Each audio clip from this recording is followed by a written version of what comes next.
Assalamualaikum warahmatullahi wabarakatuh. Innal hamdalillah nahmaduhu wa nasta'inuhu wa nastaghfiruh wa na'udzu billahi min shururi anfusina wa min sayyiati a'malina. May yahdihillahu fala mudilla lahu wa may yudlil fala hadiyalah. Asyhadu an la ilaha illallah wahdahu la syarikalah wa asyhadu anna Muhammadan 'abduhu wa rasuluh. Amma ba'd. Alhamdulillah, pada kesempatan kali ini ana akan mengangkat tema mengenai tabah dalam wabah. Tabah yang kita biasa sebut sabar merupakan suatu usaha dan beristiqomah dalam melakukan suatu amalan tertentu. Allah Subhanahu wa taala berfirman dalam surah Al-Baqarah ayat 153. A'udzu billahi minasyaitonir rajim. Ya ayyuhalladzina amanu ista'inu bis-sabri was-shalah. Innallaha ma'as sabirin. Wahai orang-orang beriman, mintalah pertolongan kepada Allah dengan sabar dan salat. Sesungguhnya Allah bersama orang-orang yang sabar. Dan juga Rasulullah sallallahu alaihi wasallam bersabda dalam hadisnya, "Lau kana sabru rajulan la kana rajulan kariman." Jika kesabaran itu diibaratkan seorang laki-laki, maka ialah laki-laki yang mulia.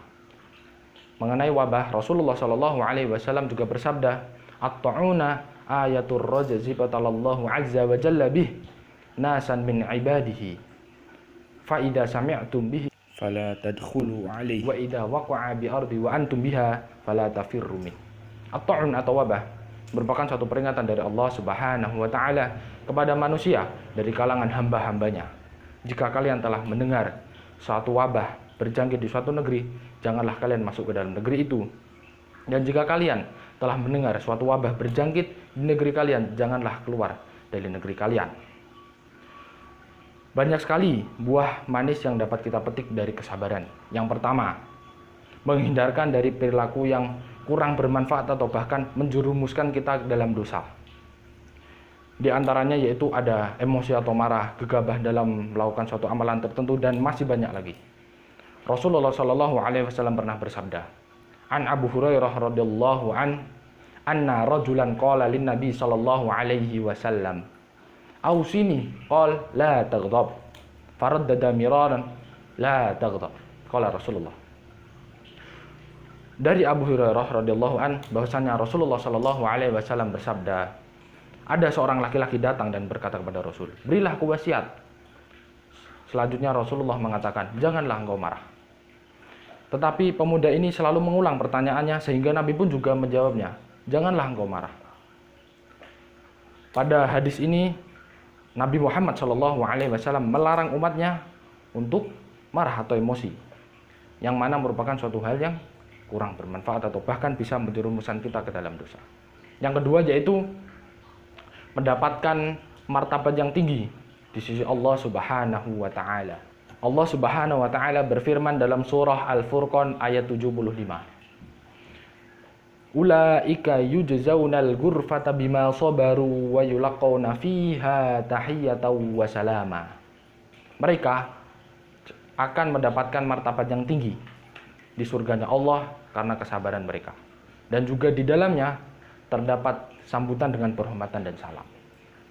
Yang ketiga yaitu termasuk orang-orang yang beruntung di sisi Allah Subhanahu wa taala. Allah berfirman dalam surah Al-Imran ayat 200. A'udzu billahi minasyaitonir rajim.